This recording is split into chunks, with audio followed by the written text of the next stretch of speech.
because so rarely does anybody actually talk about the philosophy of why we decentralize. Usually it's about how you make money, or it's about how you build a community, or it's about how you stay relevant. But very rarely is it, what is the practical and thoughtful reason on why we decentralize, and what is the spiritual and emotional reason on why we decentralize?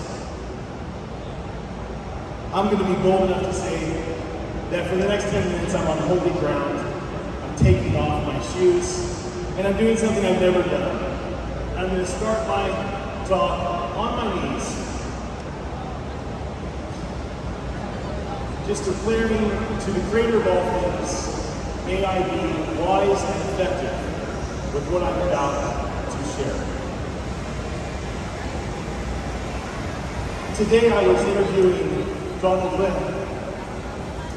and he said something very nice to me. He said, "Ian, you're a prophet." You know, in technology, we call prophetic people futurists.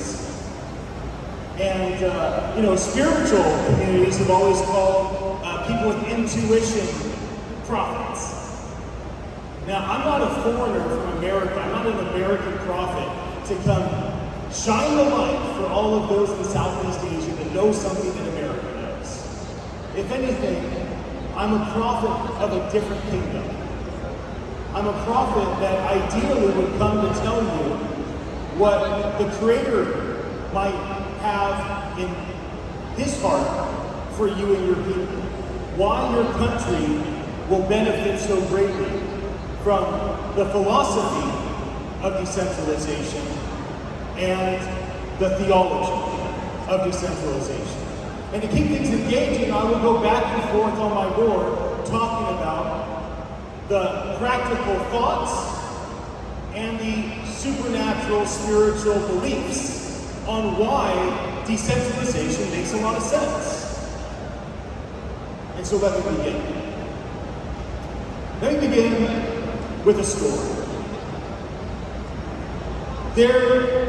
All of you know about comic books, right? You know the story of Superman? His planet's about to erupt, his parents put him in a capsule, they send him off, and then he lands on Earth, and then he becomes the superhero, right? Well, that story was based off of someone.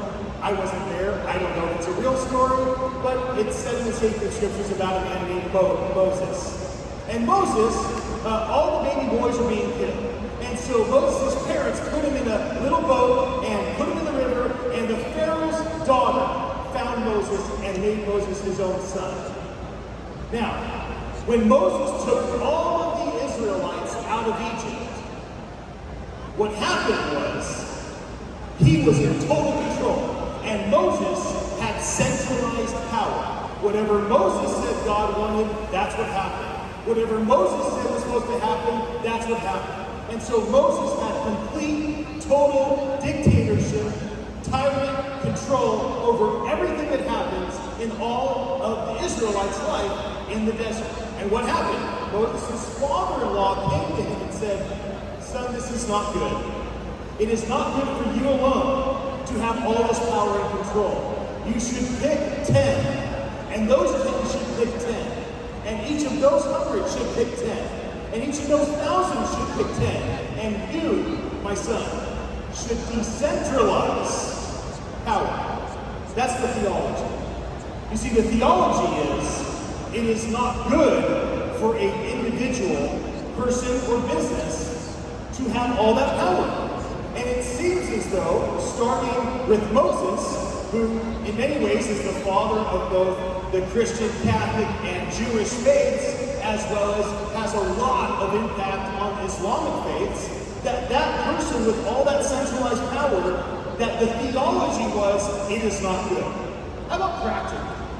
Was it good for Moses to have all that power? Was that a wise thing for one man to be in control of all those people out in the desert? I would say practically, that's not a good thing. That it was way too much for one man to bear. That regardless of a spiritual belief, even if Moses was an atheist, it doesn't matter. If it's not good for one man to carry the burden of all those decisions. One man should not have every single person coming to him with all of their ideas and their thoughts and their input and their feedback. And so practically, philosophically, it made a lot of sense for Moses to decentralize power. Let me tell you another story. There was a man, I wasn't there, I don't know exactly what happened, but supposedly 2,000 years ago, there was a man named Jesus from Nazareth. And that man, all of his people that followed him around, they thought he was going to take down Rome, and he was going to make the Jewish people and the Jewish synagogue powerful. And so they're like, here's our king. He's coming to build the Israelite, Hebrew, Jewish kingdom. And that's not what he did. So what did Jesus decide to do?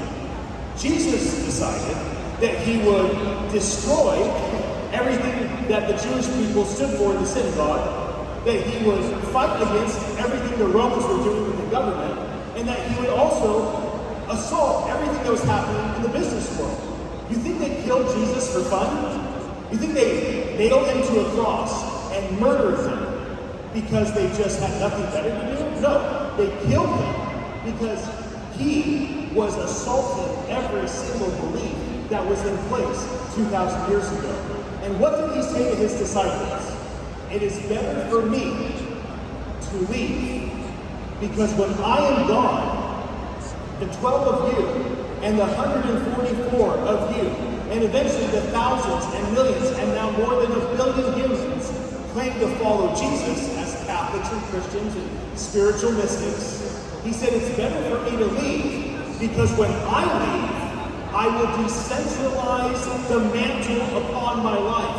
I will take the power and authority I have to do signs and wonders, the power and authority that I have to do miracles, to do healings, to heal both emotionally and physically. And I will give you, my disciples, you, my followers, that power. I will decentralize power from me, and I will give you the power.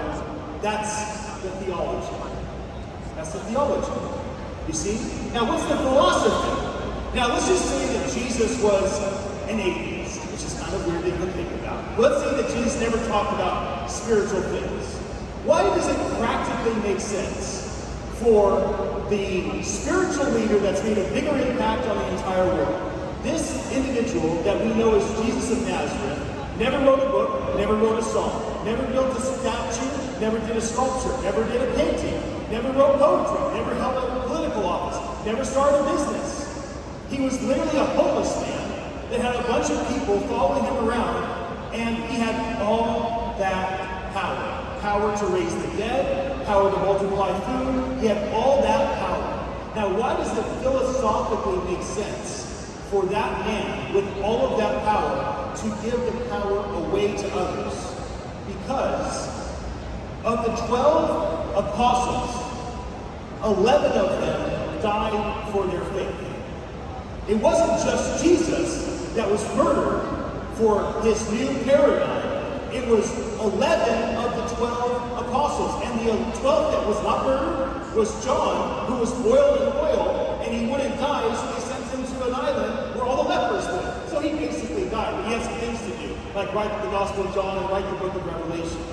Now what you have is you have Jesus practically, philosophically deciding it is better for me to not hold all power, but for me to give power to these 12. And for these 12 to give power to the next hundreds and the next thousands.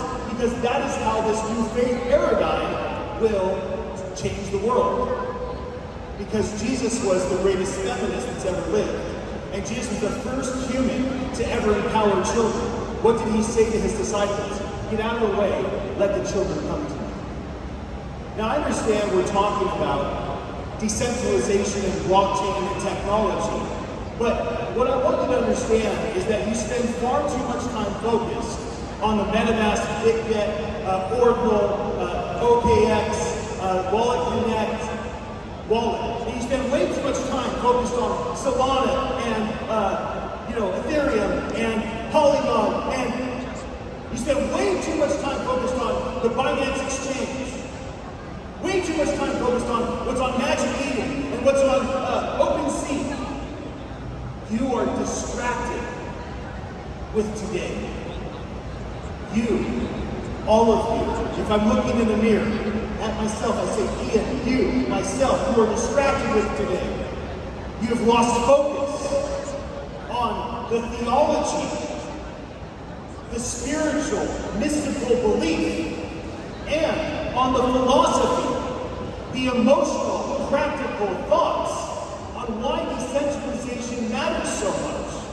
I use Moses and Jesus as two examples because they had all the power you could ever imagine, and they chose to decentralize for philosophical and theological reasons.